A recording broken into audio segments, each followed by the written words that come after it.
Écoutez d'abord le président de la République sur l'engagement potentiel des troupes françaises, anglaises sur le sol en Ukraine. Cette réunion scelle aujourd'hui une avancée considérable qui est reflétée par la déclaration de Paris des garanties de sécurité robustes pour une paix solide et durable. Cette déclaration de la coalition des volontaires vient pour la première fois reconnaître une convergence opérationnelle entre les 35 pays qui composent la coalition des volontaires, l'Ukraine et les États-Unis d'Amérique, pour bâtir des garanties de sécurité robustes. Xavier Titelman, bonsoir. Bonsoir. Merci beaucoup d'être là. On va regarder l'image. L'image parle d'elle-même, c'est-à-dire pour l'instant, le chiffre n'est pas articulé, mais cette photo de famille où on voit tous les Européens, l'OTAN, l'Union européenne, les représentants américains qui sont ensemble et qui vont signer, c'est quand même un cap très important. C'est-à-dire que la terre entière est là, ou en tout cas l'Europe entière et l'OTAN. L'OTAN, c'est 1 milliard de personnes.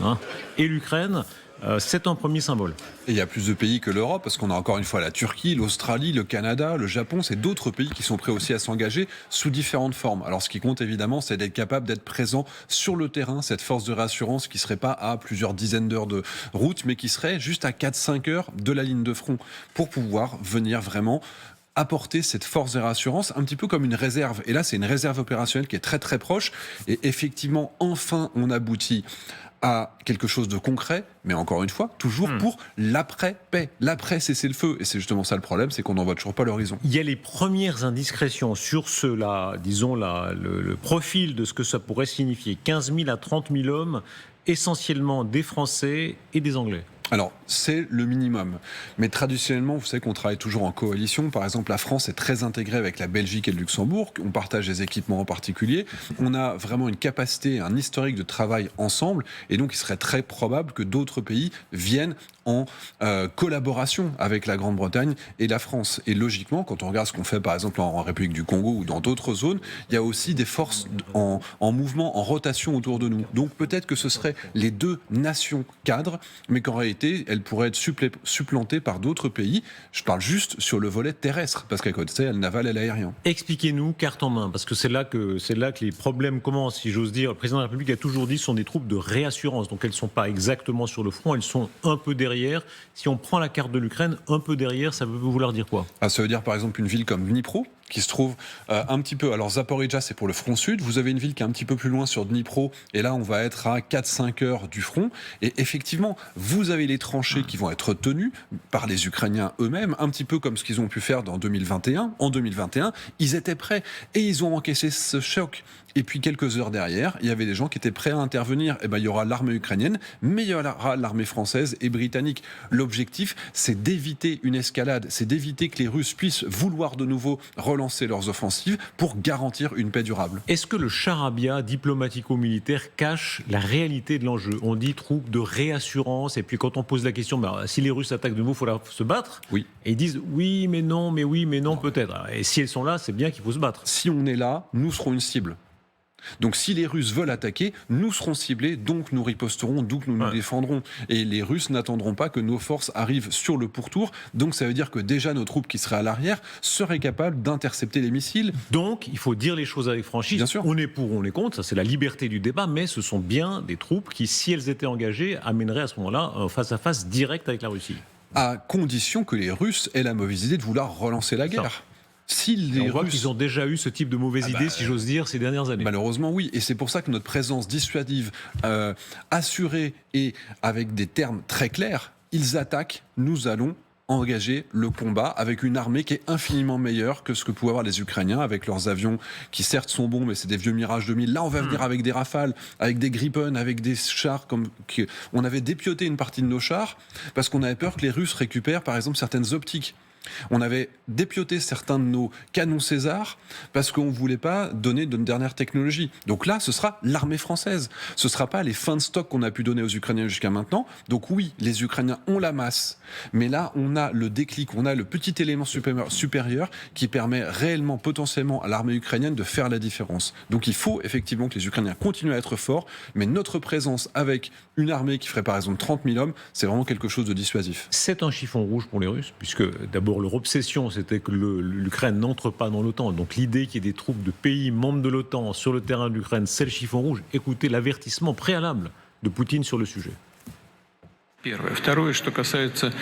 Quant à la présence éventuelle de troupes militaires en Ukraine, c'est l'une des causes profondes de l'implication de l'Ukraine dans l'OTAN. Par conséquent, si des troupes apparaissent dans ce pays, nous partirons du principe qu'elles seront des cibles légitimes à détruire. Voilà, comme vous le disiez, effectivement, c'est une obsession des Russes. Pour eux, à tuer un soldat français, ce sera évidemment quelque chose. Ce sera un objectif, mais c'est pour ça que nous ne souhaitons pas être présents avant qu'il y ait un cessez-le-feu. Quand ce cessez-le-feu est obtenu, il faut qu'il y ait une force de réassurance. Sauf que du point de vue russe, ce que nous, on voudrait obtenir pour imposer une paix durable, c'est compris comme les Russes, comme ils prétendent que c'est la raison pour laquelle ils ne veulent pas cette paix. Ils ne veulent pas de cessez-le-feu, ils ne veulent pas de paix, parce qu'ils ne veulent pas une présence étrangère qui les empêcherait de continuer leur invasion de l'Ukraine. Et donc, logiquement, ils trouvent toutes les excuses possibles pour ne pas accéder à cette paix. Il y a quand même eu 6 propositions de cessez-le-feu et de paix qui ont été acceptées par Zelensky depuis le début du conflit. Systématiquement, les Russes trouvent des bonnes raisons de ne pas vouloir signer. La dernière, c'est qu'ils ont inventé cette fausse attaque sur le palais de Poutine pour pouvoir continuer à attaquer, parce que eux, ils ne veulent pas la paix. Ils ne céderont à la paix ou à un cessez-le-feu que quand ils y sont contraints. Et cette contrainte, elle se fera malheureusement soit par les armes en donnant davantage l'Ukraine, soit par l'économie. Et ça, heureusement, ça commence à arriver. Xavier Tillman, vous êtes précieux ce soir pour nous expliquer ce qui s'est passé au Venezuela, puisqu'il y en a beaucoup d'autres précisions qui nous arrivent en images, en simulation, en information sur l'opération des Américains. Alors réussi sur le plan technique, sur le plan, disons, politique, évidemment, ça reste discuté. En tout cas, c'était illégal. On sort du droit international. Voilà, tout à l'heure, l'ancienne vice-présidente qui devient maintenant de fait un peu sous parrainage américain, c'est un peu ambigu, on ne sait pas très bien son statut. En parole, elle reste indépendante, mais enfin, Trump a déjà dit, si elle ne fait pas ce que je veux, elle aura un sort pire que Maduro. Ben, très bien. Non, mais alors après, je ne vais pas parler du droit international, mais d'un point de vue purement militaire, la domination américaine est tellement écrasante qu'effectivement ils peuvent recommencer la semaine prochaine avec le successeur de Maduro qui voudrait pas appliquer les bonnes pratiques. Qu'est-ce que c'est les bonnes pratiques? Ça veut dire on se retire du communisme, on commence à libéraliser l'économie, ce qui sera bon pour la population accessoirement, on ouvre le pays, on rétablit les Américains qui ont été dégagés à l'époque de la nationalisation, et tout ça c'est évidemment ce que Trump exige. Revenons surtout en imames sur l'opération elle-même, puisqu'on en apprend bien davantage de la bouche d'ailleurs de Mme Rodriguez sur le fait d'abord qu'il y a eu pas mal de morts, 55 morts de côté. Alors, il y a des Vénézuéliens, il y a certainement des Cubains aussi, puisque des Cubains entouraient la garde, disons, de Maduro. Alors, ces 55 morts, on va voir notamment les images avant-après de ce complexe de Fuerteventura où il se trouvait. Ça montre que c'est une opération, alors elle est chirurgicale d'un point de vue, mais c'est relatif. Il y a quand même eu une opération de force très forte. Bien sûr. Alors, ils ont détruit la totalité des capacités de défense aérienne du Venezuela. C'est-à-dire que tous les radars ont arrêté de fonctionner. Tous les lanceurs potentiels et des systèmes très modernes qui ont été livrés par la Russie jusqu'en 2018. Alors, on était en Ukraine, on considérait qu'effectivement, la défense aérienne n'était pas à la hauteur. Mais face aux États-Unis, effectivement, là, ça a été complètement inutile. Sur la puissance d'intervention, c'est quand même fascinant. Dans le petit manuel des putschistes, on savait toujours qu'il fallait prendre la télévision, détruire quelques radars, détruire, etc. Et là, c'est un putsch, si on veut, mais un putsch venu de l'extérieur, et c'est cousu main. Le pays est aveugle aujourd'hui. Ils n'ont plus aucun radar opérationnel. Si demain les Américains veulent refaire un raid aérien, ils n'ont même plus besoin d'envoyer des bombardements, et là, cette fois-ci, ce sera open bar. Donc la vraie question, c'est qu'est-ce qu'ils vont pouvoir... pourquoi est-ce qu'il y a eu si peu de morts? Parce qu'en réalité, quand on dit 55 morts pour détruire la totalité de la défense aérienne du Venezuela, c'est pas tellement énorme. Il aurait pu y avoir des centaines de frappes sur des centaines de sites. Tous les dépôts de munitions, tous les radars, tous les systèmes de défense, tous les stocks de munitions, tous les hébergements des militaires, ils auraient pu réellement détruire des centaines de sites et tuer des milliers et des milliers de personnes. Ils ont fait le minimum syndical pour pouvoir garantir un assaut sans heurts. Et malheureusement, il y avait quelques dizaines de Vénézuéliens qui étaient dans la zone, mais la réalité, c'est qu'ils n'ont pas eu besoin de faire plus. Je ne sais pas si on peut revoir les images en 3 dimensions où on voit comment était constitué le complexe, l'opération de descente en hélicoptère. Expliquez-nous ce moment où en hélicoptère, ils ont réussi à entrer à l'intérieur même de cette base. Alors, d'après les images qu'on a vues, il y a un assaut aéroporté avec des hélicoptères de très grosse taille qui s'appelle le CH-47 qui peut transporter jusqu'à une quarantaine de commandos équipés. Ils sont posés sur le toit, ils vont descendre en rappel, ils vont rentrer par les fenêtres en ayant une connaissance très très fine de quel endroit va se trouver quelle garde, alors qu'on est sur un environnement qui est très protégé. On a des miradors, on a des murs d'enceinte et tout ça se fait avec des descentes en rappel et des descentes directement par les toits. Ça a été tellement rapide que Maduro n'a même pas eu le temps de sortir de sa chambre pour aller se mettre dans sa chambre forte, qui est une sorte de... On va voir notre image. Vous voyez, effectivement, c'est des images générées par intelligence artificielle, où il est à l'entrée de sa panic room, comme on dit, et il est pris juste avant. En tout cas, c'est la version américaine. Américaine, mais il n'a pas le temps de fermer sa porte, que les Américains ont déjà réussi à l'intercepter. C'est-à-dire qu'on parle certainement d'une opération, c'était en moins de 5 minutes, mais des hélicoptères, ça fait du bruit. Enfin, le fait de se réveiller rapidement et de descendre, c'est-à-dire qu'il n'y a pas eu un système d'alerte opérationnel. Comment on arrive à ce niveau de technicité? C'est-à-dire, si on suit la version officielle, 22h les bombardements, 22h01, les hélicoptères sont en action sur la base. 1 minute.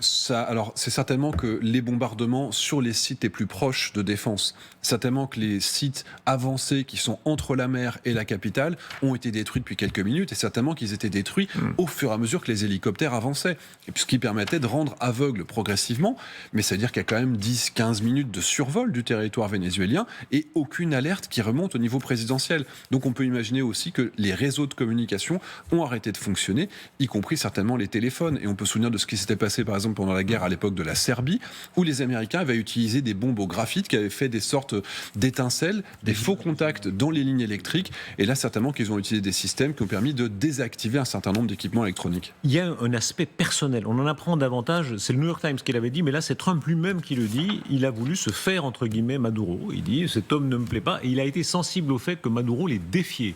Et c'est intéressant, pas seulement dans la psychologie de comptoir, c'est de la grande politique. C'est quand même un grand État qui tombe, en tout cas qui est décapité du point de vue de son chef d'État. Écoutez Trump qui dit, notamment la manière dont Maduro s'est payé sa tête en dansant, et ça lui est resté dans l'œil.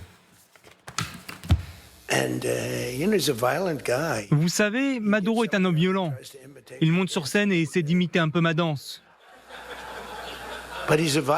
Mais c'est un homme violent qui a tué des millions de personnes. Il a torturé. Ils ont une chambre de torture au centre de Caracas qu'ils sont en train de fermer.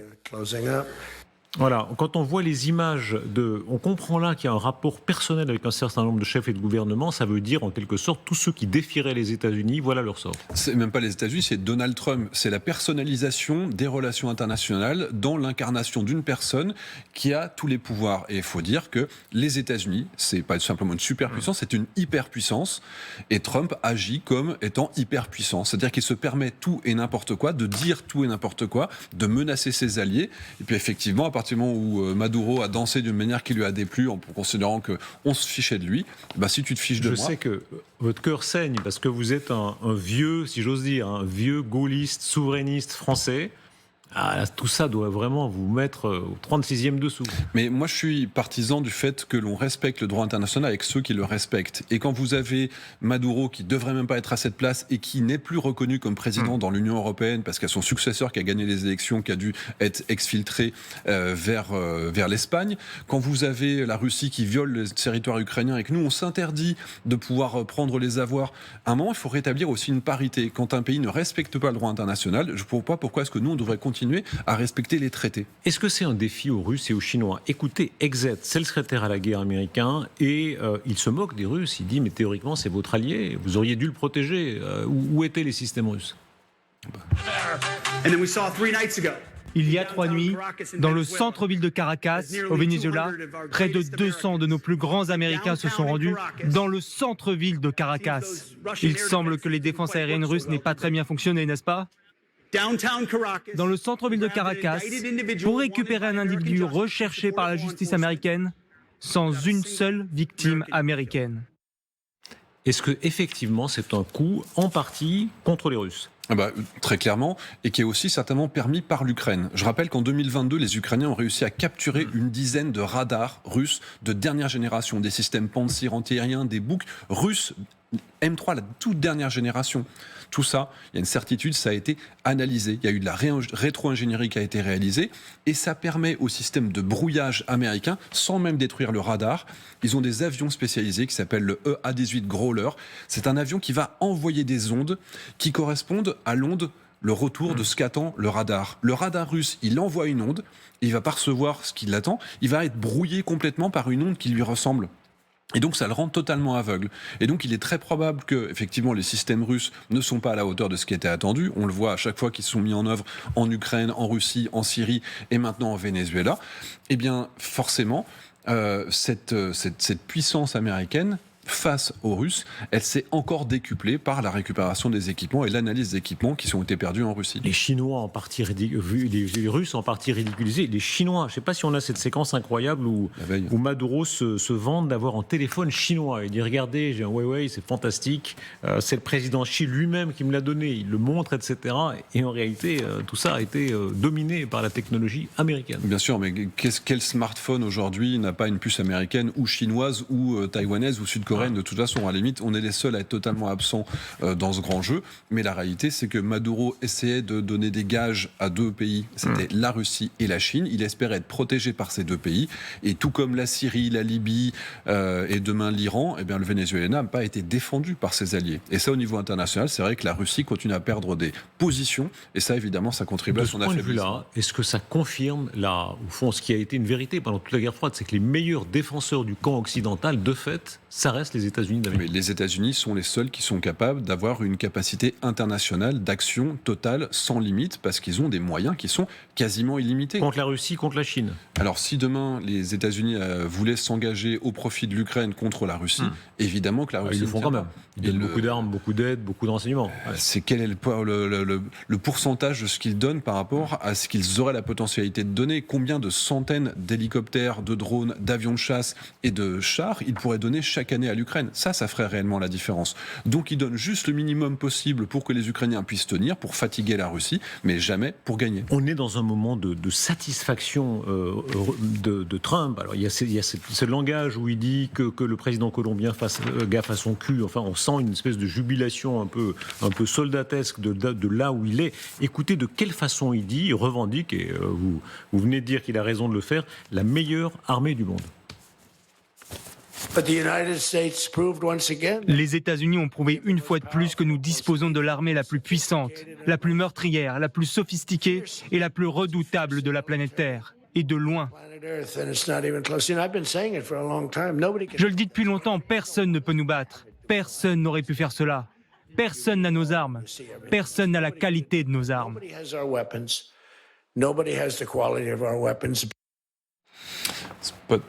C'est pas totalement exact. La qualité, on peut l'avoir, mais on n'a pas le volume, on n'a pas la quantité.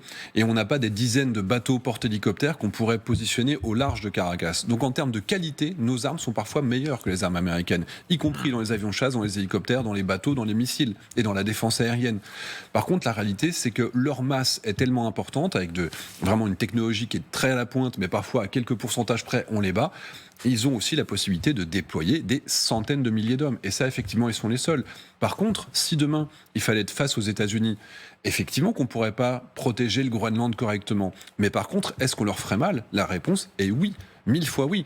Aujourd'hui, on a des missiles qui portent plus loin que les leurs, on a des radars qui sont capables de détecter leurs avions furtifs. Vous croyez quoi, que des Européens vont tirer sur des troupes américaines? Mais j'espère bien qu'on va affirmer notre souveraineté sur le Danemark à condition que les Danois et les Groenlandais le demandent. Et à ce moment-là, si on est présent sur place et que les Américains tentent de nous attaquer, il faut montrer qu'on est présent. Comment est-ce crédible? Les Danois, alors même que Trump les menaçait déjà, ont continué d'acheter des F-35. Donc ils ont léché les bottes des Américains, même sachant que les Américains les piétinaient. Donc quand on est à ce niveau niveau-là de soumission, effectivement, c'est même plus un vrai État, quoi. Il y a une espèce de valtage qui est vraiment très très bas. Ben oui, effectivement, c'est une sorte de soumission, mais qui est assumée par les Danois. Et j'espère que tous ces pays, petit à petit, vont tourner le dos aux Américains en annulant les contrats qui peuvent encore être annulés juridiquement, sachant que les Américains, ça les embête pas de nous faire annuler des contrats avec l'Australie, nos sous-marins, etc. L'espionnage, la trahison, les Américains, ils le font depuis le début. Aujourd'hui, il faut se permettre de s'aligner sur les mauvaises pratiques américaines. Est-ce que c'est pas un double langage ? Les Danois, le cas danois est intéressant. En fait, ils se sont comportés vraiment quasi en traître de l'Europe. Rappelez-vous, en 2021, ils ont aidé la NSA américaine à écouter Merkel, Macron. Donc c'est vraiment un comportement de larbin, de traître, en réalité. Donc quand on est à ce niveau-là, ça veut dire que tout le reste ne vaut pas beaucoup. Mais ce qui prouve bien que même en étant le plus vassalisé possible, on ne devient pas un ami des États-Unis, on devient un larbin que l'on peut utiliser, y compris jusqu'à avoir des menaces territoriales. Donc d'où l'importance d'aujourd'hui, ces pays qui ont fait cette erreur, s'ils pouvaient ouvrir les yeux, faire un constat, et bien quelquefois les Danois, le F-35, ils ne peuvent pas forcément l'annuler, mais par contre, ils annulent le contrat pour acheter de la défense aérienne franco-italienne. Est-ce que par l'absurde, ça ne donne pas raison aux Américains ? Effectivement, en tant que personne vivant sur le sol européen, quand on voit ça, on se dit qu'on est plus en sécurité avec un Groenland qui serait entre les mains de l'agressivité américaine qu'entre les mains de gens qui sont capables de se coucher à ce point-là. Ben, le fait est que jusqu'à maintenant, ça a été le cas, mais maintenant, il faut que les autres pays européens s'alignent sur la position française qui est portée depuis le général de Gaulle, qui est de dire qu'il faut une réelle souveraineté européenne. Alors, au niveau national, c'est français si possible, européen si nécessaire, et on se coordonne réellement. Et oui, il faut annuler les contrats pour acheter des avions de patrouille. Il dit qu'il faut, mais c'est les Danois. Vous allez leur dire quoi ?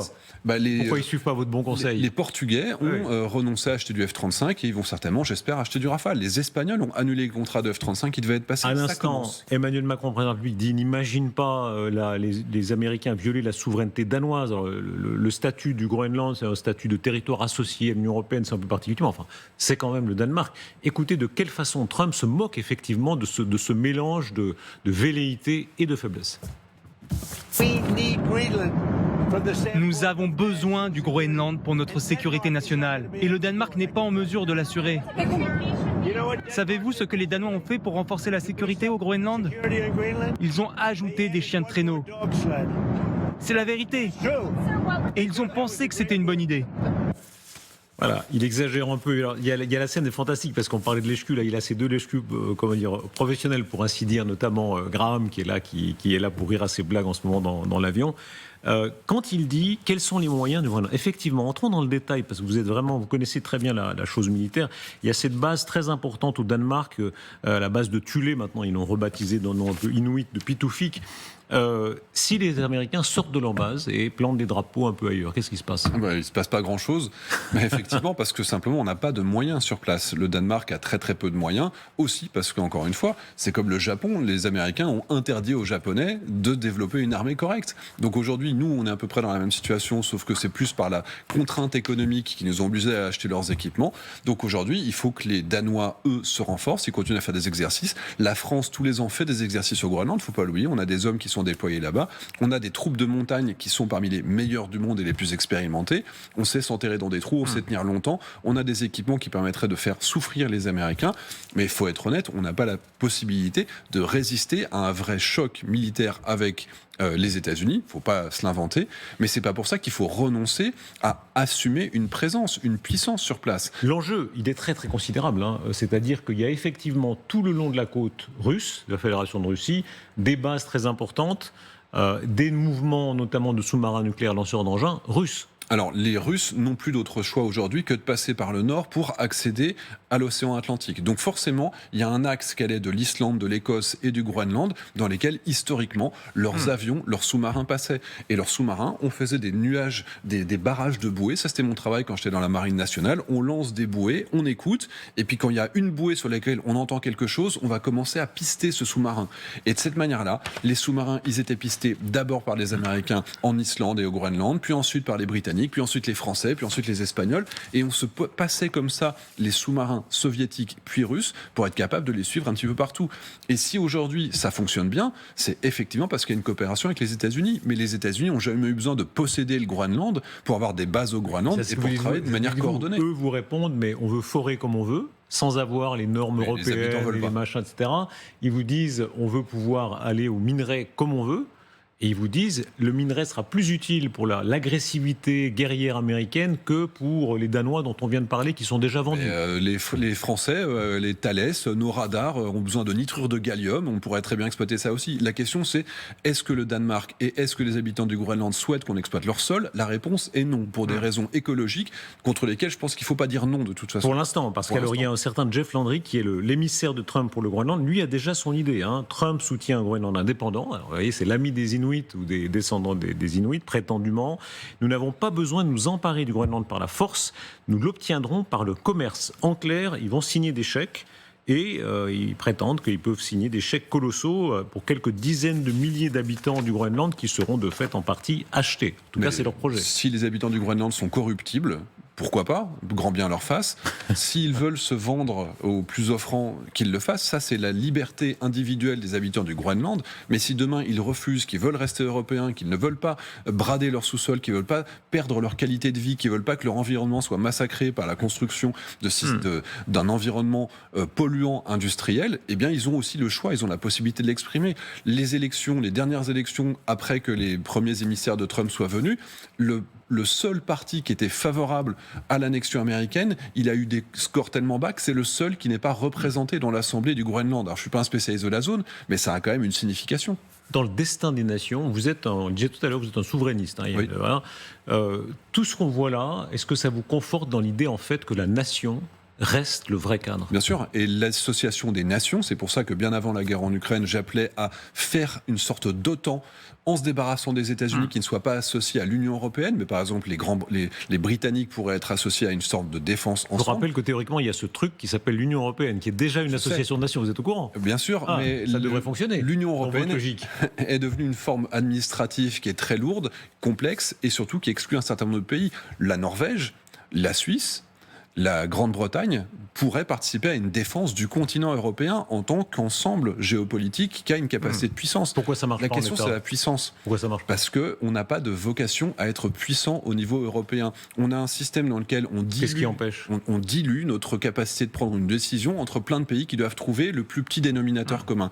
Aujourd'hui, allons-y franchement, la France, demain, si elle décide d'être présente en Ukraine et d'intercepter les missiles ukrainiens, avec qui même me suivent, eh bien ça, c'est exposer un leadership. Et les pays puissants tels que la France, l'Allemagne, la Grande-Bretagne, quand ils veulent, ils doivent pouvoir être capables de mettre en œuvre une politique de puissance. Et comme on n'a pas de politique de puissance... C'est remettre en cause l'Europe, ce que vous dites. Mais à quoi sert l'Europe si on fait des choses à la carte où on dit pour tel projet, allez, qui vient avec moi, pour tel autre, c'est plus l'Europe.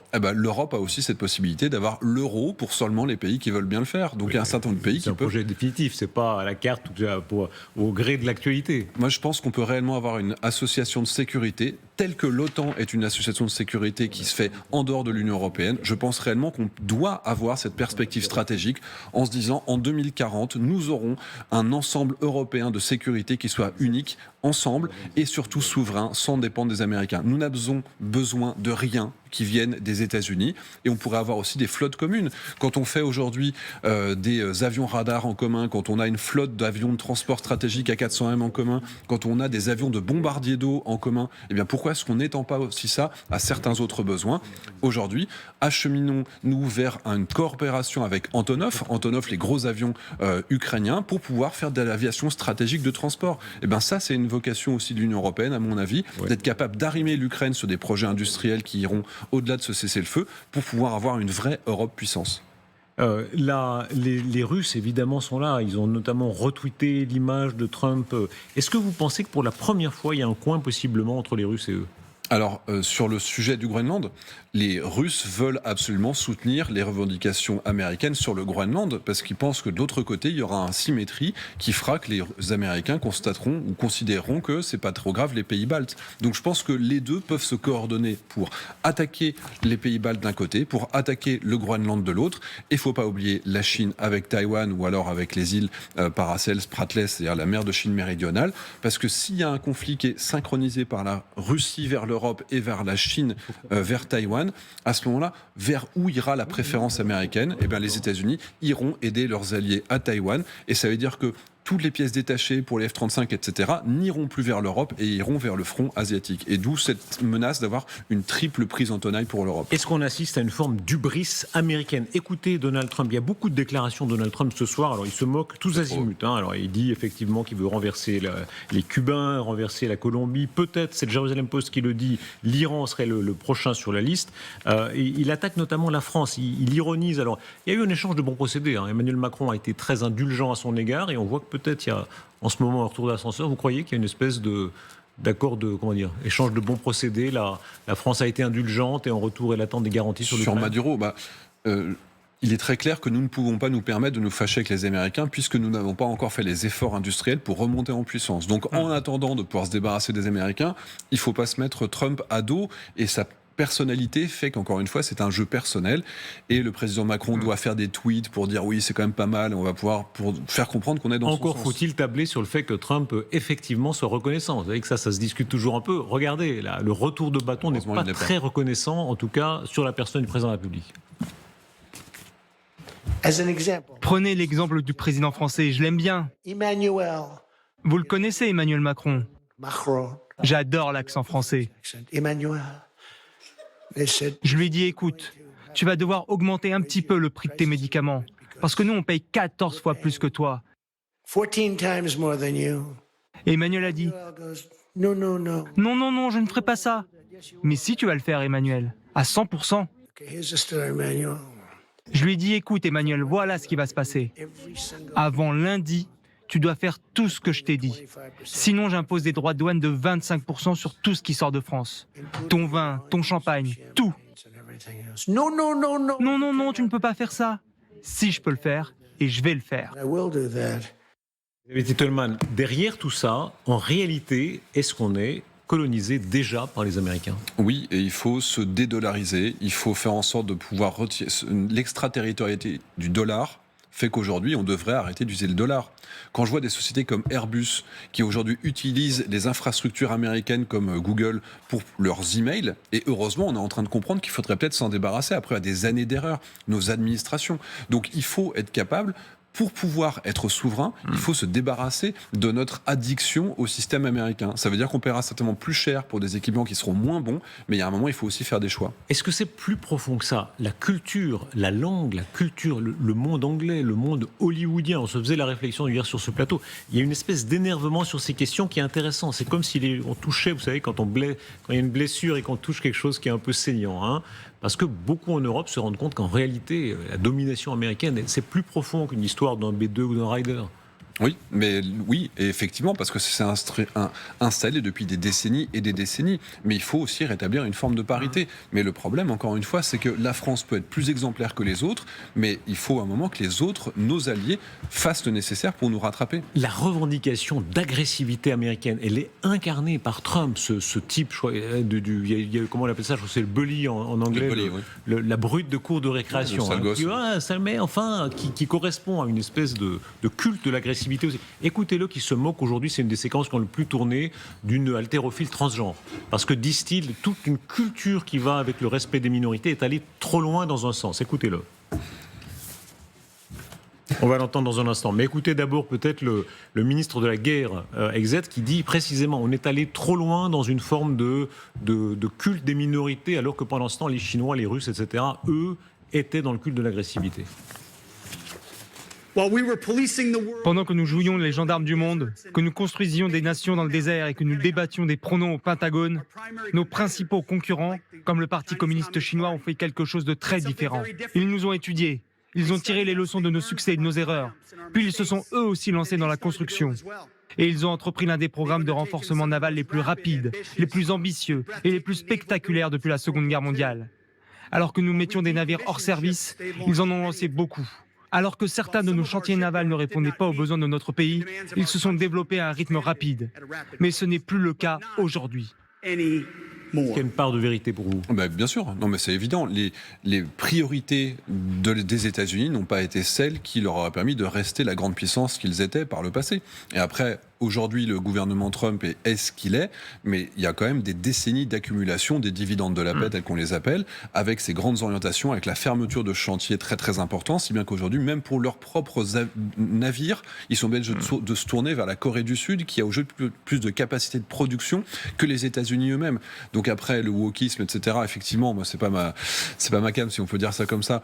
Donc il y a effectivement un retour en arrière, mais c'est justement ces excès qui font qu'aujourd'hui, Trump, il est apprécié. C'est parce qu'il est capable de renverser la table dans l'autre sens, y compris dans un domaine dans lequel on avait l'impression que le pouvoir était devenu inefficace, inutile. C'était par exemple dans le domaine de l'immigration. Cette droite tellement désinhibée, hein, vous dites immigration, il y a beaucoup d'autres domaines comme ça, aussi dans le politiquement correct du langage. Il est politiquement incorrect à l'extrême, à l'excès évidemment, beaucoup de déclarations très choquantes. Écoutez celle-là, celle dont je vous parlais sur l'haltérophile transgenre. I want to really, yeah. But she gets it, and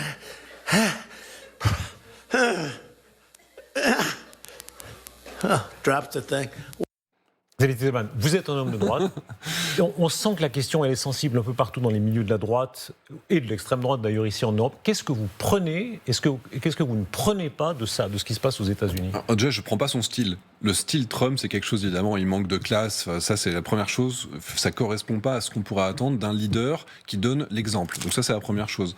Ensuite, il y a quand même un certain nombre de domaines dans lesquels, effectivement, il a redonné l'impression qu'il y avait la politique peut avoir un effet sur le réel. Sur quoi, ici, par on exemple? a l'impression qu'on est contraint par les lois européennes et par le droit. Quand on a un criminel qui est interpellé, on n'a pas écrit correctement les dates, on a écrit 2018-2022, c'est un cas que j'ai connu réellement, eh bien, faute de procédure, on va le libérer. Et bien ça, aux États-Unis, maintenant, on a l'impression qu'on va revenir en arrière sur les excès de la bureaucratie et de l'administration. Et quand on peut redonner un petit peu de souplesse, quand on peut avoir des ordres qui sont mis en œuvre et qui vont aboutir à ce que les Américains appellent la remigration en expulsant des millions de personnes, bien, pas bien, je sais pas, mais pour la population qui l'a élu sur ces points, effectivement, ça donne l'impression que le politique peut être utile et peut avoir un impact sur le réel. Et aujourd'hui, c'est quelque chose qu'on ne voit pas au niveau européen, d'où la volonté d'un plus en plus de personnes d'aller vers ce type de personnages qui sont dans les extrêmes, qui peuvent appliquer des règles et par leur simple fait du prince pouvoir obtenir des résultats.